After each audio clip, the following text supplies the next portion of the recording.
اي من وين سي ماشيين؟ بون وصلنا بالرسمي راه. اي من وين ماشيين؟ تلفوني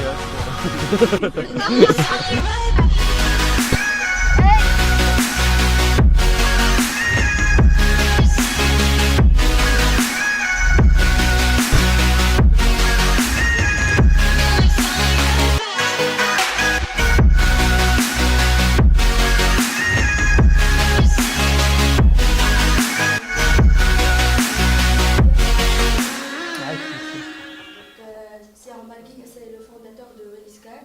C'est Giga, c'est ça? Exactement, je suis le cofondateur de Walliscar, PDG de Walliscar, et j'ai que 33 ans. D'accord. Donc, c'est Omar qui تحكي لنا شنو هي Walliscar, كيفاش بدات الفكرة بالضبط من الأول؟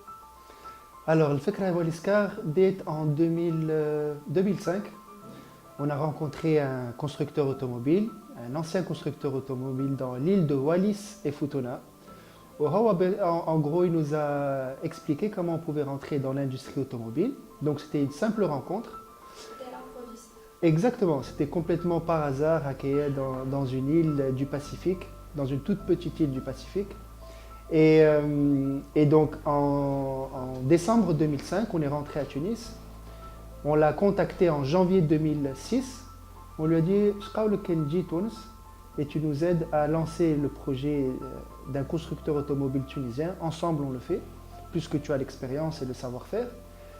Et il est venu et on a lancé le projet quasiment ensemble. Hawa, il nous a aidé bien sûr à démarrer. Mais voilà, l'idée est venue d'une idée toute simple. On n'est pas parti d'un business plan, on n'est pas parti d'une étude de marché. On est parti avec l'intuition qu'il y avait quelque chose à faire pour la Tunisie et qu'il y avait un produit à présenter, une alternative à présenter au grand public. وما تراش انه هنا كان فيه ريسك معناها انه كهرباء توصل حاجه جديده على المارشي نتاعنا على التوانسه اون جينيرال مش بس الناس كان فيه ريسك يا تمشي يا ما تمشيش هكايا. شوف le risque est présent كل يوم معناتها تخرج من دارك عندك un risque qui se passe quelque chose et celui qui ne risque rien n'a rien. Donc ça c'est vraiment un proverbe, voilà, une phrase qu'on se dit très souvent qui ne risque rien n'a rien et c'est le cas. اما الريسك هذا فيه البيدجي ولا؟ في budget لا شوف au départ نحن on a fait la politique des étapes. اش معناتها نبداو دب دب. On ne voulait pas faire ou jouer les grands constructeurs et se dire il nous faut des centaines de millions de dinars pour commencer le projet.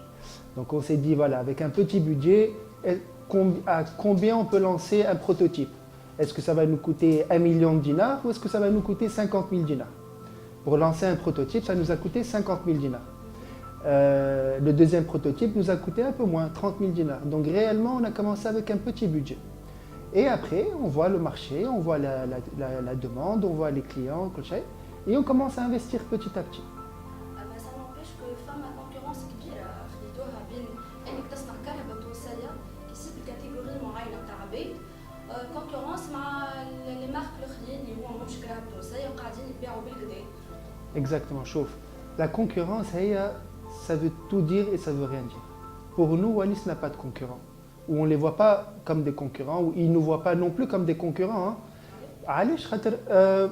On a visé un marché de niche, qui est le marché, dans un premier temps, avec le modèle Isis, qui était un véhicule 100% balnéaire. C'était un véhicule de plage, tout simplement. Et avec le deuxième modèle, la Iris, c'est un véhicule de ville balnéaire, qui n'est toujours pas destiné au grand public. C'est pour ça que Wallis également n'est pas en train de toujours communiquer. C'est pour ça que vous ne voyez pas des affiches publicitaires Wallis. C'est pour ça que vous ne voyez pas dépenser de l'argent dans le marketing et la communication, parce qu'on s'adresse à une petite partie de la population internationale et nationale qui cherche des véhicules différents, qui cherche des véhicules où ils se sentent en vacances, qui cherchent des véhicules où ils se distinguent face aux autres automobilistes. Donc ils ne cherchent pas à acheter un véhicule d'un grand constructeur, mais au contraire, ils cherchent à acheter un véhicule d'un petit constructeur où le véhicule est complètement différent que ce que les grands constructeurs offrent. Chauffe. Je pense que n'importe quel entrepreneur aujourd'hui, quand il se lance dans un projet, il doit viser une niche. Il ne doit pas viser quelque chose que les grands de ce monde font déjà, qui le font depuis des dizaines d'années, certains des siècles, et qui ont des budgets illimités. Donc par exemple, si je veux vous donner l'exemple de notre collaborateur Peugeot, avec qui on travaille et qui équipe nos voitures, Peugeot a environ 120 ans d'âge, d'accord? Ils ont un chiffre d'affaires de 80 milliards d'euros de chiffre d'affaires.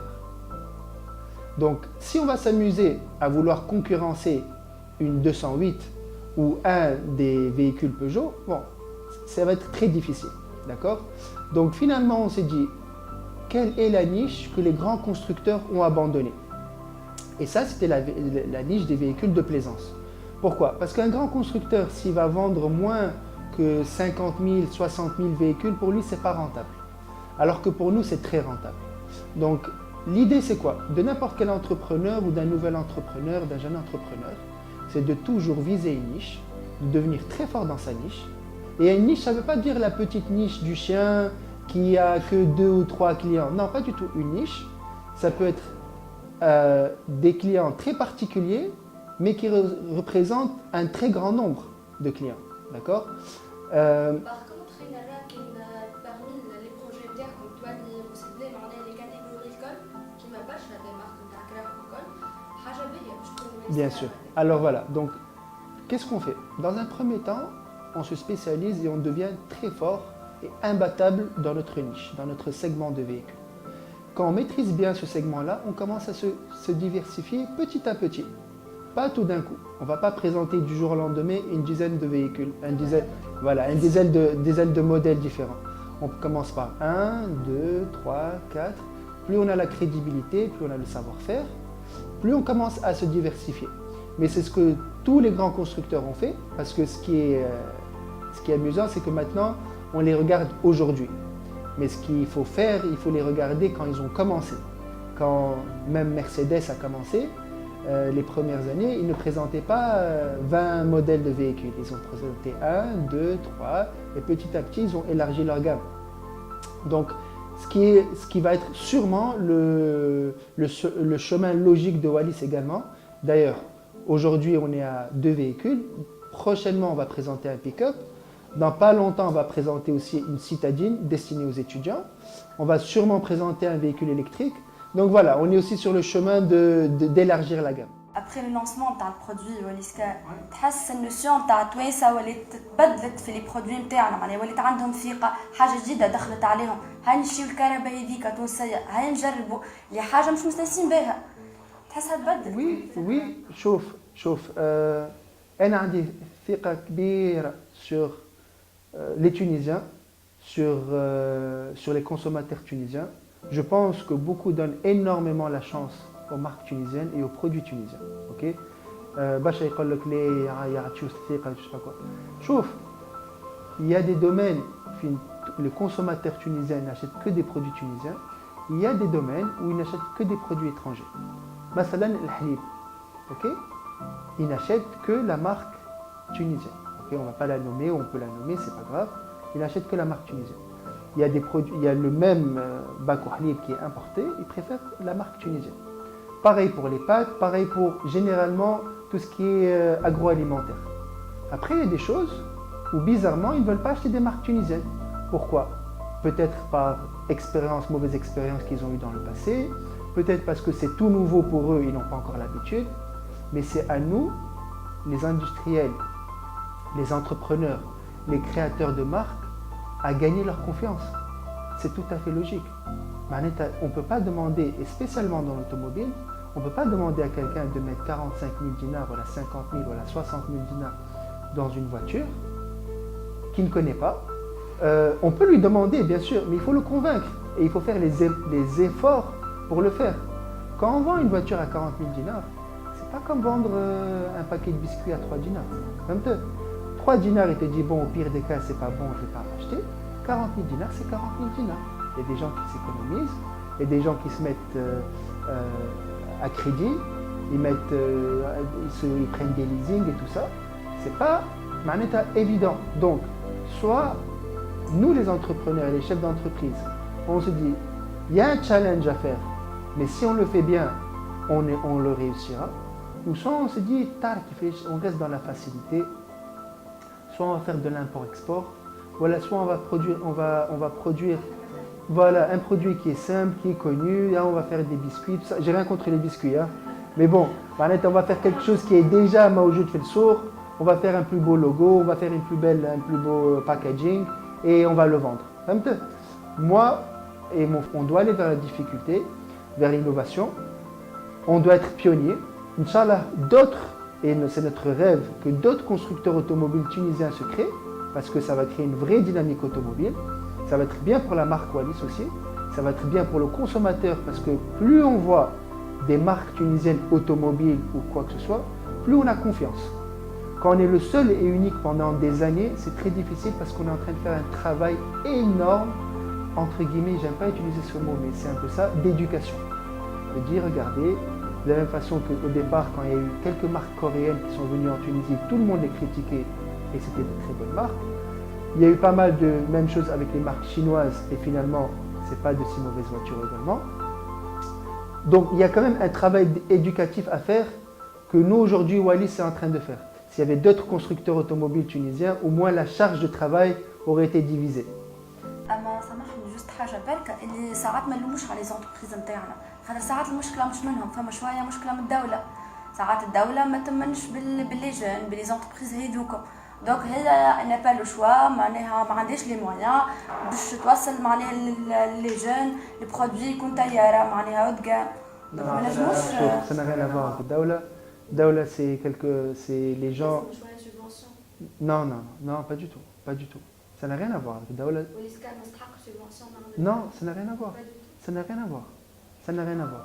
Ça, cet esprit-là de Daoula, c'est soit on est dans un pays communiste et on dit qu'on ne fait rien sans Daoula, ou soit on est un pays où les gens prennent leurs responsabilités, ok, et ils se disent, la marque, ma société, ne dépend que de moi et du produit que je vais offrir à mes clients.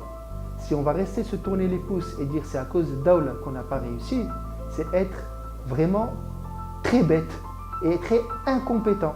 Parce que tu ne peux pas. Si y a 15 constructeurs automobiles tunisiens du jour au lendemain, Daoula vient aider 15 constructeurs automobiles, ok, il fait une culture d'entreprise, il fait un bon produit, il est disponible à sa clientèle, il écoute ses clients, il fait ce qu'il doit faire pour réussir. Daoula n'a rien à voir dans ça. Daoula a ses propres problèmes qui sont beaucoup plus importants que quelqu'un qui a réussi à créer une image de marque et qui n'a pas réussi à créer de marque. Vous croyez que Daoula, l'État américain est venu aider Apple? Apple a fait faillite 10 fois et ils se sont relevés 10 fois. Okay?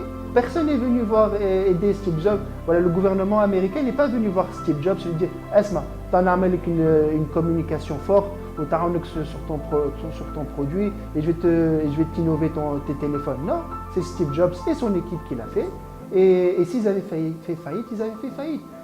Quand est-ce que le gouvernement aide parfois, je te parle dans les pays développés, c'est quand une société comme General Motors, qui fait des dizaines, voire des centaines de milliards d'euros de chiffre d'affaires, qui ont des centaines de milliers d'emplois en jeu, et que si la société fait faillite, tu as 300 000 employés américains qui sont dans la rue. Donc là, oui, c'est quasiment une question d'économie, mais pas une question de brand. NCO Daoula, ça vraiment, hein, NCO. Et d'ailleurs, وقت العباد يجيو يقولوا علاش الدولة ما تعاونش؟ خلي الدولة التونسية تعاون روحها d'abord, ok? وبعد, ok, تعاون روحها. Et qui ne mettent pas des bâtons dans les roues, mais qu'on ne demande pas d'argent. À la limite, qu'on demande peut-être des avantages par rapport à la TVA, par rapport à des trucs comme ça. Mais on ne demande pas d'argent et on ne demande limite pas qu'ils achètent des véhicules. C'est pas ça le problème. Le problème, c'est qu'il faut laisser juste les gens travailler, ok? Et c'est tout, ça suffit largement. On va parler de l'avantage concurrentiel de Escale par rapport aux autres marques. Alors, l'avantage concurrentiel de Wallis, si on peut appeler ça avantage ou concurrence, comme je vous ai dit, on est dans une niche automobile. Niche automobile veut aussi dire une niche de clientèle. Une niche de clientèle qui en ont marre de véhicules qui sont blindés d'électronique, qui sont très compliqués à utiliser, qui tombent souvent en panne à cause de leur électronique. On a choisi de faire un véhicule simple, qui ne consomme pas, qui est fiable, qui au contraire a le moins d'électronique possible, parce qu'aujourd'hui, les voitures quand elles tombent en panne, c'est généralement plus rien à voir avec la mécanique ou le moteur et tout ça. C'est l'électronique qui tombe en panne. Et beaucoup de gens ne sont plus intéressés par ce genre de véhicule. Nous, notre avantage, c'est d'avoir la capacité à faire des véhicules simples. Chose qui est très difficile. Aujourd'hui, les constructeurs, si vous leur dites faites un véhicule simple, croyez-moi que c'est très difficile pour eux de le faire. Donc voilà, ça c'est notre petit avantage. Dans quel sens ça marche très difficile? Alors, plus qu'il y a beaucoup d'ingénieurs et que les ingénieurs réfléchissent comme des ingénieurs, c'est difficile de faire des choses simples. C'est-à-dire quoi? C'est-à-dire que si aujourd'hui on va te dire fais-moi un véhicule et ne mets pas beaucoup d'électronique, ils ne vont pas savoir le faire. Là, on va rentrer dans une question de conception et tout ça, et je ne pense pas que ce soit le débat, mais même nos vis-à-vis avec notre câbleur, avec le software, avec les constructeurs, quand on leur dit regardez, on veut avoir une solution simple, ils ont du mal. Ils te disent bon, nous on fait comme ça, on ne voit pas comment on peut simplifier la chose. Non, non, vous pouvez simplifier la chose. Pourquoi beaucoup de gens aiment, par exemple, les Jeeps, la Jeep Wrangler et tout ça? Parce que c'est un véhicule simple. On sait que c'est robuste, que c'est tout. Maintenant, bon, malheureusement, ils sont en train de un peu changer. La nouvelle Jeep Wrangler, c'est un véhicule qui est bourré d'électronique, qui est devenu très cher d'ailleurs, qui commence à partir de 45 000 €, alors que l'essence de la marque et l'essence du modèle Wrangler était un véhicule de plage pour aller dans le désert, qu'il n'y avait pas d'électronique, pas de technologie, mais un 4x4 irréprochable. Ils sont un peu sortis de l'esprit. Pourquoi? Parce qu'il y a aussi le marché qui est tellement fort ou qui te pousse tellement à vouloir faire comme les autres que finalement, presque entre guillemets, on tombe dans le piège. Juste كي يظهر concurrent يولي سكار كيفاش ينجم يأثر عليكم؟ يصنع لو ميم برودوي بعد شويه فما انوفاسيون باش ينجم يأثر عليك. Bien sûr, mais c'est ça qui est bien. Comment on crée une dynamique économique, comment on crée une dynamique de progrès et d'amélioration? C'est quand on est en stress, c'est quand quelqu'un vous challenge. Si personne ne vous challenge, imaginez qu'il n'y a aucune voiture qui est vendue en Tunisie à part Wallis. On serait dans pas de contraintes, de toute façon tu n'as que ça, tu n'as pas d'autre choix. Alors que quand tu as un concurrent direct, c'est magnifique, tu commences à te concentrer beaucoup plus. Nous aujourd'hui, nos challenges, c'est de toujours avoir nos clients heureux, satisfaits, même si le produit, on sait qu'on n'est pas encore en train d'être dans le confort et d'une... Et cette concurrence va pousser Wellscar à produire plus, à Bien, innover de aussi. toujours améliorer le produit. Ça, c'est de toute façon l'objectif d'une entreprise. Il y a 3 objectifs. Le premier est d'avoir une bonne ambiance de travail et en gros Un climat social. exactement, de servir les employés, les collaborateurs de la société. Le deuxième, qui vient exactement comme le premier, est d'être à 100% disponible à tes clients. Parce que ce que tu proposes, c'est pour tes clients, c'est pour personne d'autre. Donc être à 100% disponible pour tes clients. Et proche, bien sûr. Être à l'écoute, savoir ce qui va, ce qui ne va pas, et ne pas dire c'est comme ça et voilà. Et le troisième, c'est toujours l'amélioration de ton produit. Si tu as un entrepreneur ou un chef d'entreprise qui te dit « moi, mon produit il est parfait, j'ai rien à changer », c'est que ça y est, on sait que c'est la mort, c'est la fin de la société. De la même façon que Apple, ils font des super téléphones, mais chaque année, ils te sortent de nouveaux téléphones, mieux faits, mieux conçus, mieux adaptés. La batterie, elle ne meurt pas au bout d'1 an, voilà, de 6 mois. Et ils savent Apple. Apple, ils savent que leur batterie est foutue au bout de 6 mois. Mais chaque fois, ils améliorent. Et malgré tout ça, les gens continuent à acheter. حبيت نسألك سي عمر قداش لزمنا وقت باش نصنعوا كهرباء وليس du A à Z. Alors, ça nous prend exactement 4 jours, de A à Z, d'accord? Sauf que le délai de livraison est de 1 an. On a un très beau carnet de commandes pour les Tunis ou l'Europe, qui est d'environ 200 véhicules en attente. Donc ça nous prend, on a des délais de livraison de 1 an aujourd'hui. Oui, c'est pour ça que y a un fonds d'investissement qui va rentrer avec nous pour développer non seulement la gamme de véhicules, mais aussi accélérer les délais de livraison et accélérer, et mettre plus à disponibilité la quantité de véhicules. Bien sûr, bien sûr. Chouf, on est en train de concrétiser sur, je pense, vraiment 10% des gens qui veulent vraiment acheter une Wallis. Sur 1000 personnes qui veulent l'acheter, on arrive à convaincre 100 personnes d'attendre un an. C'est pas grave, chauffe. On a tous nos frustrations. Je suis sûr que quand tu étais au collège ou au lycée, il y avait le petit beau gosse avec qui tu as voulu sortir, il n'a jamais voulu sortir avec toi. Voilà, tu n'as pas réussi. Et tu gardes cette petite frustration.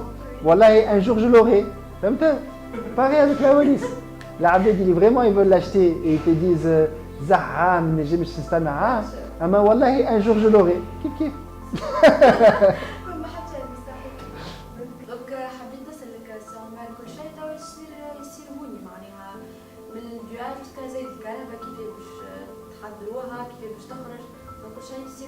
Exactement, oui. Bien sûr, bien sûr. On a une équipe qui est extraordinaire, qui est aussi bien la conception que les développements, que le RH, que les commerciaux, que les techniciens. Donc oui, non, chauffe. Wallis, c'est ni Ammar, c'est ni Zied, c'est vraiment toute l'équipe. Et à la limite, nous, on est presque de la décoration. C'est eux qui font 99,9% du travail. Chauffe. Aujourd'hui, on fait environ entre 250 et 300 véhicules là. D'accord ? Très prochainement, on va faire entrer des fonds avec nous pour augmenter la production à 3000 véhicules. Encore une fois, on ne s'adresse pas forcément seulement au marché national, on s'adresse plutôt au marché international qui, je ne vais pas dire que le marché tunisien ne comprend pas le véhicule, mais le marché tunisien est extrêmement compétitif et compliqué. D'accord ? Le pouvoir d'achat n'est pas très élevé. Il y a plus de 25 concessionnaires en Tunisie. Donc voilà, Tunis il réfléchit à 1000 fois. Les Européens, c'est différent. Le pouvoir d'achat est très élevé. Ils comprennent l'esprit du véhicule parce qu'ils ont grandi dans des véhicules qui étaient similaires, qui étaient les véhicules de plaisance, comme les Miari, les Minimoc, les Jeep Dallas. Donc quand ils voient la Wallis, ils comprennent, ils arrivent à la segmenter. Le Tunisien, quand il voit la Wallis, il a du mal à la segmenter parce qu'il n'a pas grandi dans ce genre de véhicule. Donc nous, par exemple, quand on a un client français qui généralement ils habitent à Djerba, la première visite qui vient, il achète direct la Wallis. Quasiment, il ne pose même pas de questions. Le Tunisien, il reste réfléchir, il revient, il repart, il rappelle, il parle à ses amis, à sa famille, tout ça. Oui. À l'époque, quand on a commencé à la commercialiser en 2008, on n'avait pas les autorisations pour la vendre en Tunisie. On avait les autorisations pour la vendre en France, mais je suis Tunis, pour des raisons administratives, politiques ou quoi que ce soit, bref. Mais notre premier marché a été l'Europe et je pense que c'est un gage de qualité. Si les Européens achètent la voiture, c'est quelque chose de très difficile. Ils ont toutes les plus belles marques au monde automobile. Donc s'ils choisissent Wallis, c'est que je pense que c'est pour la qualité. Et comme on dit l'expression, on n'est pas prophète chez soi, on a vu finalement que c'était beaucoup plus compliqué de vendre des Wallis à des Tunisiens que des Européens. Mais en même temps, le Tunisien est un peu suiveur. Donc le Tunisien, quand il a vu que les Européens achetaient la Wallis, ils ont commencé à acheter la Wallis. Mais surtout, حتى كان بدات تبيع في فرنسا d'abord, حتى وقت بدينا نبيعوا في تونس, c'était des Français expatriés qui achetaient la Wallis. Donc les Tunisiens, quand ils voyaient que les Français expatriés achetaient la Wallis, tabaron, exactement. Donc même في تونس, c'était les étrangers qui l'achetaient. Mais c'est intéressant, c'est ça qui est beau dans l'entrepreneuriat. C'est ça qui est beau dans l'entrepreneuriat, c'est que au départ, quand on a commencé à designer la Wallis et la commercialiser, on pensait que ça allait être les filles entre 18 et 25 ans qui allaient acheter la Wallis. Finalement, c'est complètement bourré. C'était les retraités de 65 ans, mâle, qui a acheté la Wallis. Alish, parce qu'ils se disent, moi ça me rappelle ma jeunesse, ça me rappelle mon enfance, mon grand-père, voilà, mon père avait une voiture comme ça. Mais c'est ça qui est intéressant, c'est tu penses faire un produit pour quelqu'un destiné à une certaine clientèle, et finalement c'est une toute autre clientèle. Mais la force, c'est de pouvoir s'adapter. C'est de ne pas se dire non, moi j'ai fait un produit pour ces gens-là, pourquoi c'est pas ces gens-là qui achètent cette voiture, je vais essayer de captiver ces gens-là, alors que non, tu présentes ton véhicule. Regardez, le brand c'est quelque chose qui est extrêmement important pour une société. Beaucoup de gens qui lancent leur start-up et qui lancent leur entreprise, et même des gens qui ne lancent pas leur entreprise, qui est déjà lancée depuis des années, ne se concentrent pas sur le brand. Spécialement dans les pays arabes, spécialement en Tunisie, les Européens et les Occidentaux savent beaucoup mieux le faire que nous. Il y a une question que j'aime bien poser aux étudiants et aux gens, est-ce que vous avez un sentiment d'appartenance avec une marque particulière en Tunisie? Beaucoup me disent, bon, ils ont du mal. C'est-à-dire, oui, il y a un manque de confiance, mais tout ça, c'est pas dû au consommateur, c'est dû à l'entreprise. Je pense que c'est dû à l'entreprise qui n'a pas su communiquer. Il y a de très belles entreprises en Tunisie qui ont une très belle culture d'entreprise, qui savent travailler, qui travaillent avec les dernières technologies, mais qui n'ont pas su communiquer leur culture d'entreprise aux consommateurs et au grand public et à la société en général. Donc, beaucoup de réponses que j'ai me disent non, il n'y a pas une marque en particulier que j'ai un sentiment d'appartenance. Les gens ont des sentiments d'appartenance pour Apple, qui est une marque américaine, qui n'a même pas de store en Tunisie, qui n'a même pas de magasin, mais ils n'achètent que Apple. D'accord? C'est ça le sentiment d'appartenance et c'est ça une marque forte. Pourquoi c'est important de faire une marque forte? Parce que même si vous créez quelque chose de nouveau, d'innovant, d'accord, et que vous avez un avantage concurrentiel par rapport à la technologie que vous faites, quelques mois plus tard ou quelques années plus tard, quelqu'un fera la même chose que vous. Vous ne resterez jamais innovant pendant des années que personne ne vous rattrapera. Et la seule chose, entre guillemets, qui va vous garder en vie et que les gens vont choisir vous à la place de votre concurrent qui fait exactement la même chose que vous, c'est votre brand. Et ça, et parfois, même à produit égal, ou voire votre produit de légèrement moins bonne qualité que le concurrent, mais votre marque bien plus forte que le concurrent, ben les gens achèteront, ils continueront à acheter votre marque. شنو تحب تقول للجان توا اللي يسمعوا فينا على وليسكار على الكونفيونس اللي لازم يعطيوها للبرودوي نتاعنا على البراند النوسيون نتاعها الجديده اللي بدات في تونس. Chauffe. Et là, je vais donner un message, puisqu'on est dans le concept behind the brand. Je vais donner juste un petit message pour les gens qui lancent leur marque ou lancent leur entreprise. Ne pas se dire je vais réfléchir à mon image de marque après. D'accord? L'image de marque, c'est quelque chose qu'on peut... Maintenant, les gens ça devient un asset dans une société. Hein, l'image de ta société, ta marque, a un prix. D'accord? Donc je pense que dès qu'ils lancent leur entreprise, leur start-up, ils doivent absolument se concentrer sur l'image qu'ils veulent véhiculer et comment la communiquer. D'accord? C'est extrêmement important pour leur entreprise, mais c'est extrêmement important pour la Tunisie également. Pourquoi c'est important pour la Tunisie? C'est que si un jour cette entreprise devient grande et commence à s'exporter et tout ça, cette marque sera l'image de la Tunisie à l'international. Nous, par exemple, j'ai un exemple très concret. J'ai une amie qui était dans un aéroport de Guadeloupe et elle rencontre une Américaine à l'aéroport. Elle commence à parler avec elle et tout ça. Elle dit, tu viens d'où? Elle dit, je suis tunisienne. Elle dit, ah, j'adore la Tunisie. Elle dit, vous avez déjà été en Tunisie? Elle dit, non, je n'ai pas été en Tunisie. Mais chez moi en Guadeloupe, j'ai une voiture qui s'appelle Wallis qui est faite en Tunisie. Donc, j'adore la Tunisie parce que j'adore ma voiture. Donc, en gros, ce que je veux dire, c'est que la marque, à un certain moment, reflète votre pays. D'accord? Et si vous avez un bon produit avec une belle marque, même les gens qui n'ont jamais été en Tunisie vont adorer la Tunisie.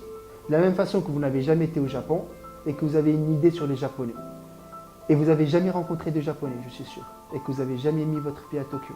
Par contre, vous allez dire que les Japonais sont disciplinés, sont comme ça, sont rigoureux, ils font des trucs. Pourquoi? Parce que les produits japonais et les marques japonaises que vous avez entre vos mains ne vous ont plus ou moins jamais déçu. Et donc vous reflétez l'image des marques sur tout un pays.